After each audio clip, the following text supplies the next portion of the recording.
If you are currently looking for a psychology internship for your academic requirements, then this is the video you should watch till the end. In this video, I have packed together the experiences and insights you actually need to make a realistic decision about how to approach your internship, the kind of institution you should consider, the trade offs you will have to make, and what all of this really looks like on the ground. I would suggest keeping a notepad ready and making notes because I know most of this is information people hear once and then forget. Very practically speaking, the state of psychology internships, not just in Kolkata, but across the country, is quite dubious, especially when it comes to having to pay hospitals or clinics for internship experience. If you are enrolled in a private university, there is a chance that your university may place you through internal tie ups. But in that case, you usually have very little say. You take what is offered and try to make the most of it. If you are studying in a government or public university, the responsibility of finding an institution often falls on you, right? Typically, your college or university will give you a recommendation letter, which you then submit to a hospital or clinic to begin your internship.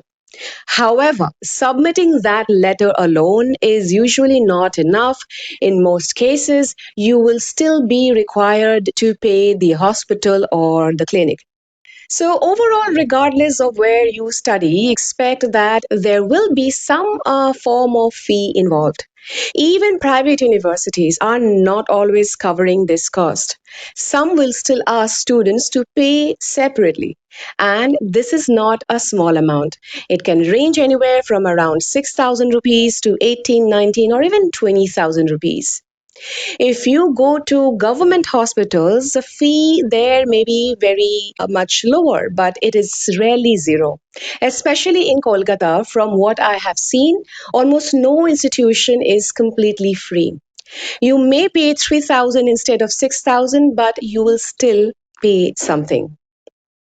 So do not be surprised if you find yourself asking why you have to pay if you are doing an internship. This is a training internship, not a work internship. You are not employed there. You are observing, learning, and being supervised. You may assist with assessments or observe a testing, but always under supervision. Nothing independent, nothing extensive.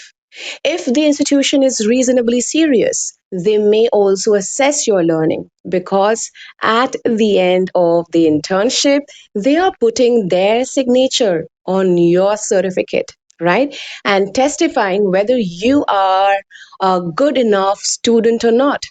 This is also your first real exposure to clinical settings. So, learning actually matters here.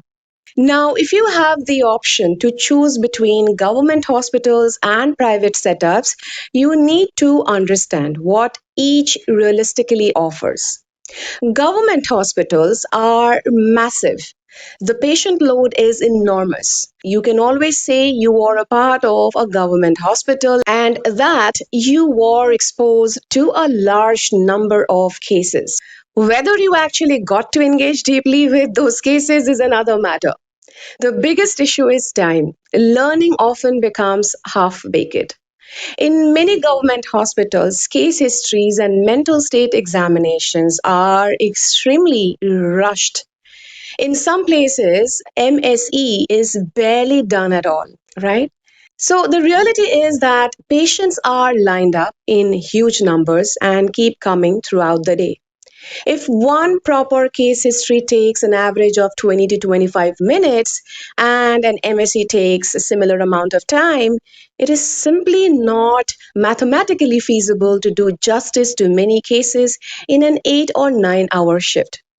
So do not be surprised if you are not given enough attention, if certain things are not taught properly, or if some components are skipped entirely.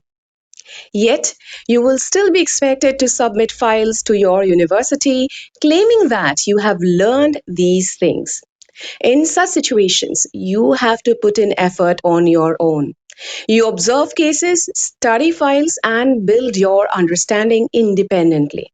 This is uncomfortable, I know, but it is how the system functions. Universities know how hospitals operate, and hospitals know how universities operate, right? No one questions this arrangement. Now, if you genuinely want to be a competent and well trained psychologist, you cannot rely on the system alone. You have to be autonomous, right? Self driven and responsible for your own learning. Because once you move forward into higher training, no one will excuse gaps by saying you did not get exposure during internship. Certain competencies will simply be assumed. Now, moving to private clinics. In private setups, you may get more individual attention, right? But even that has limits. Most private clinics are run by a very small team, sometimes just one or two psychologists.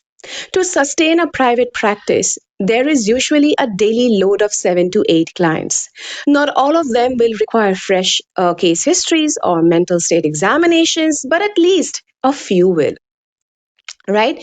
Beyond that, there are therapy sessions, follow ups, and long term cases that require time and emotional energy. Some clients come for months, some for years, or even here, you cannot expect constant teaching. Comparatively, though, you may receive more attention simply because the setup is smaller and you are paying more than you would in a government hospital. One major difference between government and private setups is consent. In many government hospitals, consent is barely considered. You may see a psychologist interacting with a patient while a dozen students stand around listening. Yes, I'm not joking. This is deeply uncomfortable. Many patients, especially those from rural or economically vulnerable backgrounds, they do not fully understand their rights. This is not about intelligence or language, it is about access to information, right? So, if you are ethically sensitive, this can be very hard to cope with. This was one of the reasons I did not choose a government hospital, right? So, now talking about private clinics, here consent is more likely to be discussed. Patients who can afford a private care are usually have some awareness of their rights. If interns are allowed to sit in, you can be reasonably sure that consent has been obtained and that the patient is comfortable. This is a major ethical advantage of private setups, even though the overall caseload is smaller. The key difference is that government hospitals carry institutional load, while private clinics carry person based or staff based load. Both are busy, but in very different ways. Now, about training expectations, do not assume that hospitals or clinics will systematically teach you everything. Most professionals are now functioning within a system, and systems change people. Training may not be ideal or structured. Do not be disillusioned by this. What matters most are your fundamentals, case history, and mental state examination, which are your two core components. You must be thorough with these, and you can learn them from many sources: structured courses, supervised mentorship, or experienced psychologists who teach these skills. But you must be extremely careful about where you learn them from because this foundation will shape your entire career. Your intake skills, diagnostic clarity, treatment planning, and patient outcomes all depend on this. Also, factor in practical issues like distance and commute. These matter more than you think when you are attending daily postings. And finally, do not opt for online internship training ever. Avoid it completely. Many psychologists are running online trainings for large groups, sometimes dozens or even hundreds of students at once. Right? These setups lack accountability, interaction, and real observation.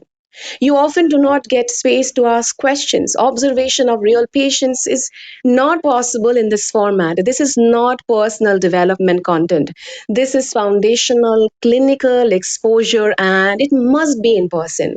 I made this mistake myself during one of my experiences, and it was such a hollow one. Right? Online training will not be recognized by universities going forward, and with regulatory bodies tightening norms, it will not count for anything meaningful even when you upload the certificates. If you want guidance specifically on case history writing, mental state examination, and how to build clinical clarity from the beginning, you can reach out to me for one on one support. Otherwise, do your research, observe carefully, and take responsibility for your learning. This is your stepping stone, right? This is the first opportunity of entering the field. So, have a good day and take care.